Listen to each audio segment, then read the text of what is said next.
Washington. Reuters. A group of about a dozen U.S. State Department officials have taken the unusual step of formally accusing Secretary of State Rex Tillerson of violating a federal law designed to stop foreign militaries from enlisting child soldiers, according to internal documents reviewed by Reuters. A confidential State Department dissent memo, which Reuters was first to report on, said Tillerson breached the Child Soldiers Prevention Act when he decided in June to exclude Iraq, Myanmar, and Afghanistan from a U.S. list of offenders in the use of child soldiers. This was despite the department publicly acknowledging that children were being conscripted in those countries. TMSNRT.RS2JJ7 keeping the countries off the annual list makes it easier to provide them with U.S. military assistance.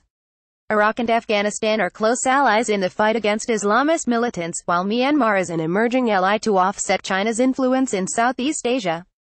Documents reviewed by Reuters also show Tillerson's decision was at odds with a unanimous recommendation by the heads of the State Department's regional bureaus overseeing embassies in the Middle East and Asia, the U.S. envoy on Afghanistan and Pakistan, the department's Human Rights Office and its own in-house lawyers. TMSNRT.RS2A6TB4 Beyond contravening U.S. law, this decision risks marring the credibility of a broad range of State Department reports and analyses and has weakened one of the U.S. government's primary diplomatic tools to deter governmental armed forces and government-supported armed groups from recruiting and using children in combat and support roles around the world, said the July 28 memo. State Department spokeswoman Heather Nauert, questioned at length by reporters on the issue at her daily briefing, strongly defended Tillerson's decision as valid and in technical compliance with the law in the way he read it. No one in the United States government likes the idea of the use of child soldiers, she said. It's abhorrent. Asked at a photo opportunity with the visiting Peruvian foreign minister about his decision, Tillerson sidestepped any direct response to the dissenting official's complaint. Reuters reported in June that Tillerson had disregarded internal recommendations on Iraq, Myanmar and Afghanistan. The new documents reveal the scale of the opposition in the State Department, including the rare use of what is known as the dissent channel, which allows officials to object to policies without fear of reprisals. The views expressed by the U.S. officials illustrate ongoing tensions between career diplomats and the former chief of ExxonMobil Corp. Appointed by President Donald Trump to pursue an America First approach to diplomacy. Interpreting the law. The Child Soldiers Law passed in 2008 states that the U.S. government must be satisfied that no children under the age of 18 are recruited, conscripted or otherwise compelled to serve as child soldiers for a country to be removed from the list. The statute extends specifically to government militaries and government-supported armed groups like militias. The list currently includes the Democratic Republic of Congo, Nigeria, Somalia, South Sudan, Mali, Sudan, Syria and Yemen. In a written response to the dissent memo on September 1, Tillerson advisor Brian Hook acknowledged that the three countries did use child soldiers. He said, however, it was necessary to distinguish between governments making little or no effort to correct their child soldier violations, and those which are making sincere if as yet incomplete efforts. TMSNRT.RS2ZWGRTO Hook made clear that America's top diplomat used what he sees as his discretion to interpret the law. File photo. U.S. Secretary of State Rex Tillerson speaks to staff members at the U.S. mission to the UN in Geneva, Switzerland, October 26, 2017. Reuters. Alex.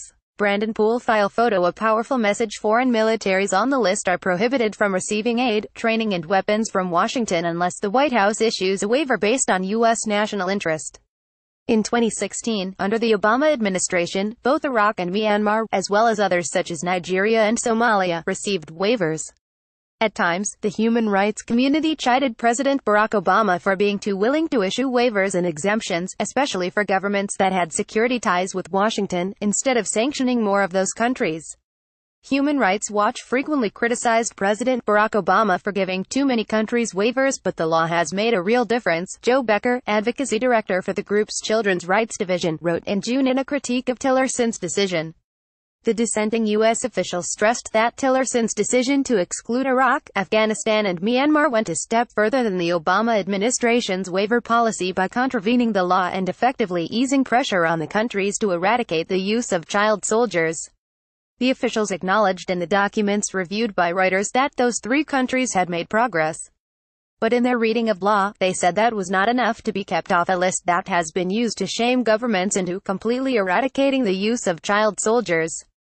Unconscionable actions. Ben Cardin, ranking Democrat on the U.S. Senate Foreign Relations Committee, wrote to Tillerson on Friday saying there were serious concerns that the State Department may not be complying with the law and that the Secretary's decision sent a powerful message to these countries that they were receiving a pass on their unconscionable actions.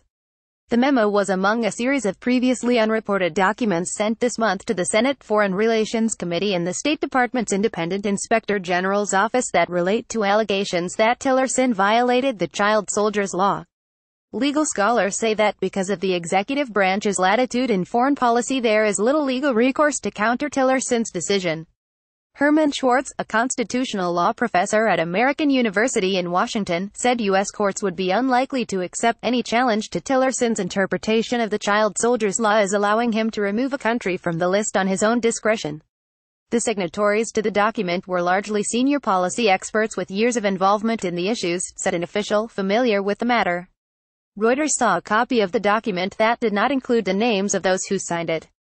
Tillerson's decision to remove Iraq and Myanmar, formerly known as Burma, from the list and reject a recommendation by U.S. officials to add Afghanistan was announced in the release of the government's annual human trafficking report on June 27. 6 days earlier, a previously unreported memo emailed to Tillerson from a range of senior diplomats said the three countries violated the law based on evidence gathered by U.S. officials in 2016 and recommended that he approve them for the new list. It noted that, in Iraq, the United Nations and non-governmental organizations reported that some Sunni tribal forces recruited and used persons younger than the age of 18, including instances of children taking a direct part in hostilities. Ali Karim, who heads Iraq's High Committee for Human Rights, denied the country's military or state-backed militias use child soldiers. "We can say today with confidence that we have a clean slate on child recruitment issues," he said. The memo also said 2 confirmed cases of child recruitment by the Myanmar military were documented during the reporting period. Human rights advocates have estimated that dozens of children are still conscripted there. Myanmar government spokesman Zahate challenged accusers to provide details of where and how child soldiers are being used. He noted that, in the latest State Department report on human trafficking, they already recognized Myanmar for reducing of child soldiers, though the report also made clear some children were still conscripted. The memo said further there was credible evidence that a government-supported militia in Afghanistan recruited and used a child, meeting the minimum threshold of a single confirmed case that the State Department had previously used as the legal basis for putting a country on the list. The Afghan Defense and Interior Ministries both denied there were any child soldiers in Afghan National Security Forces, an assertion that contradicts the State Department's reports and human rights activists. Additional reporting by Raya Jalabi in Erbil, Ahmed Rashidas in Baghdad, Antony Slodkowski and Shun Nang in Yangon, Hamid Shalizi in Kabul. Editing by Ross Colvin. Standards. The Thomson Reuters Trust Principles.